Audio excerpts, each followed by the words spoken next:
Peu importe ce qu'on a vécu avec un agresseur, c'est possible de guérir en 3 étapes. Dans la vidéo, je vous explique les 3 étapes. C'est présenté par Marshall Rosenberg qui a créé la communication non violente. Donc, je reprends ses propos à lui et vous allez voir que c'est très simple sur papier. Ça peut être très long et fastidieux dans les faits, mais ça peut prendre 1 heure pour que des grosses guérisons arrivent. C'est déjà arrivé avec lui, j'en parle dans d'autres vidéos. Donc, ici, je vous parle des 3 étapes. La première étape, supposons que je suis le thérapeute, je vais jouer le rôle de l'agresseur. Et ce que je veux savoir en premier, c'est, mettons que c'est la personne qui est la victime qui me parle, je veux savoir qu'est-ce qu'elle a vécu, je veux savoir qu'est-ce qu'elle vit en ce moment par rapport à ce qu'elle a vécu. Donc, je vous donne un exemple. Si, mettons, il y a 1 an, on m'a lancé une roche en plein visage, ça m'a mis en colère et ça m'a fait mal. En date d'aujourd'hui, ça me fait plus mal, je suis plus en colère, mais j'ai peur que la personne recommence. La peur, en date d'aujourd'hui, elle est très importante et on doit mettre l'accent sur cette peur-là et non pas sur la colère du passé. Il faut exprimer la peur d'aujourd'hui.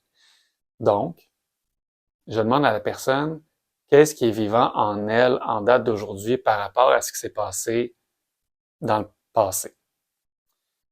Et là, je vais lui offrir de l'empathie. Je vais l'écouter, je vais mettre l'accent sur ses sentiments et ses besoins. Ça se peut que ça sorte tout croche, ça sorte avec des reproches, avec des cris de c'est ta faute, pourquoi t'as fait ça, pis t'es juste un ci, t'es juste un ça. Moi, mon travail, c'est de reformuler ça en sentiments et en besoins. Jusqu'à temps que la personne se sente pleinement comprise. Donc, je lui offre toute la compassion dont elle a besoin. Puis un coup que ça c'est fait, on arrive à la 2e étape. La 2e étape, si je suis l'agresseur ou le thérapeute qui joue le rôle de l'agresseur, je dois dire, en gros, comment est-ce que je me sens face au ressenti de la personne. Alors là, je veux pas dire je m'excuse. Je veux pas dire je suis désolé, c'est de ma faute, je suis juste un ci, je suis juste un ça. Tu sais, je suis un pas bon, je suis un méchant, tu sais, on veut pas entendre ça. De un, c'est trop facile. Et de 2, selon la communication non violente, il n'y a pas de coupable. On veut pas culpabiliser quelqu'un. On veut pas dire que c'est la faute à quelqu'un. Moi, quand j'ai agi comme j'ai agi, ça, ben là, déjà là, on s'en va sur la 3e étape, mais il y avait quelque chose qui était vivant en moi qui m'a poussé à agir comme je l'ai fait. Et je ne veux pas nier ce qui était vivant en moi. Là, je fais une parenthèse pour vous donner un exemple d'un fait vécu. Je fais de la thérapie de couple et il y a un couple qui m'a visité parce que la fille avait trompé le gars. Et ben là, il y a un sourire, mais c'est pas drôle. C'est juste je pense que c'est ma manière d'être. En fait, je pense que vu que je parle d'un couple, il y a une petite gêne. Alors, elle, le gros de l'histoire, c'est que, bon, il y a clairement des besoins qui l'avaient insatisfait, qui l'ont mené à coucher avec un autre homme. Il demeure que pendant l'acte, elle a eu aucun plaisir. Et à la seconde que c'était terminé, elle était dans le lit étendu et elle était couverte de honte. Ça ne l'a pas quitté. Puis, c'est ça qu'elle disait, c'est qu'elle a terriblement honte, tu sais. Puis à un moment donné, au fil des rencontres, je lui ai dit de réfléchir à qu'est-ce qui était vivant en elle au moment de faire ça. Il y avait des besoins insatisfaits, puis elle cherchait à répondre à un besoin. Il y avait quelque chose, il y avait une pulsion en elle qui était très saine. Elle voulait se faire du bien, c'est un peu mal dit. Donc, elle voulait répondre à des besoins essentiels chez elle. Et elle l'a fait d'une très mauvaise manière. C'était zéro constructif, ça lui a pas fait du bien, ça l'a pas fait du bien à son chum. C'était juste du négatif. Il demeure qu'elle était très bien intentionnée parce qu'elle voulait répondre à un besoin. Et je lui ai dit, prends le temps de réfléchir à qu'est-ce qui était vivant en toi. Quels étaient tes besoins non répondus? Peux-tu accepter que tu avais ces besoins-là? Peux-tu reconnaître que tu avais ces besoins-là, puis que c'est sain d'avoir ces besoins-là, que tu as le droit d'avoir ces besoins-là, puis d'essayer de les combler? Puis la semaine d'après, elle est revenue super souriante. Puis, elle avait fait le chemin, elle a dit « Ouais, j'ai plus honte. C'est fini. » Évidemment qu'elle recommencerait pas, tu sais, elle a zéro envie de faire ça, elle veut bâtir une meilleure relation avec son chum, etc. Mais elle avait plus honte. Parce qu'elle a pris le temps de reconnaître ce qui était vivant en elle au moment où elle a fait ce qu'elle a fait. Alors, je reviens à la deuxième étape. La deuxième étape étant de dire, moi, comment je me sens en tant qu'agresseur face à la souffrance de la personne, suite au geste que j'ai commis. On veut pas dire « Ah, c'est de ma faute ». On veut pas se culpabiliser. On veut pas dire qu'on est le méchant, qu'on est... Bon. D'un, c'est trop facile. Et de deux, ça vient nier les besoins auxquels on a voulu répondre en faisant ça.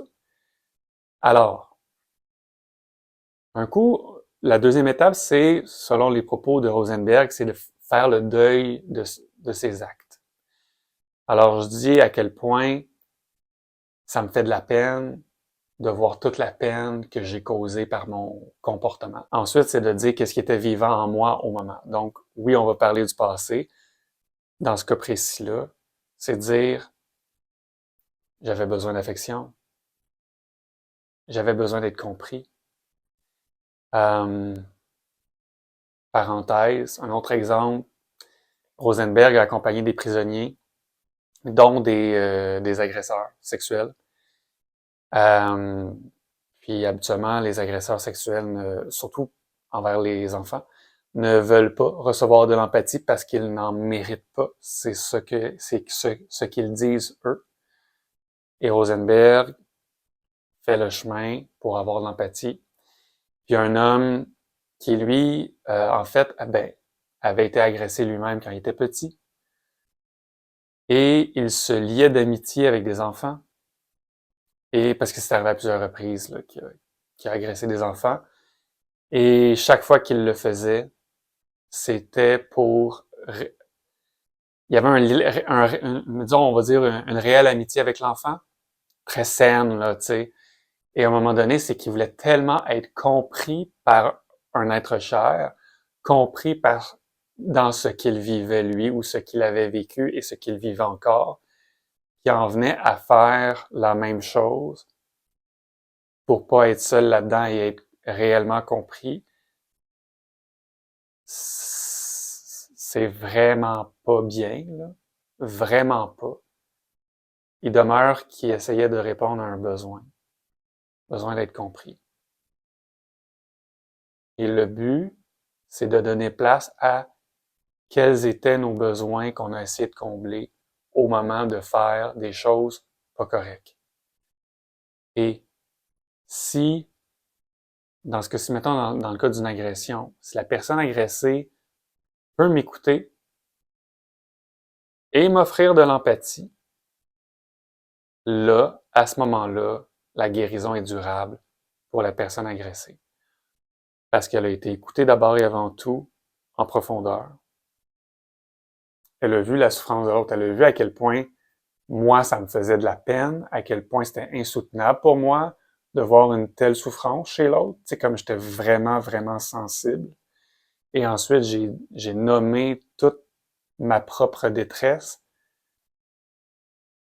Là, ça fait le pont et ça permet la guérison. Et ce qu'il dit, Rosenberg, c'est que des fois, ça prend 1 heure, juste 1 heure. Puis l'exemple avec une Algérienne, dans une autre vidéo, j'en parle, qui a été... son amie a été traînée dans la roche jusqu'à la mort devant ses yeux. Elle a été violée. elle-même, etc., etc. Puis en 2 heures, c'était terminé. En 2 heures, puis là, elle avait dit, tu sais, après 8 ans, sa guérison, je peux vous confirmer qu'elle est durable parce qu'on est encore en contact, puis tout va bien. Donc, il y a vraiment quelque chose de possible là. Ça, je dis pas que ça s'applique à tout le monde dans tous les cas, de toutes les manières, non, mais c'est le processus qu'offre Marshall Rosenberg dans ses livres de communication non violente.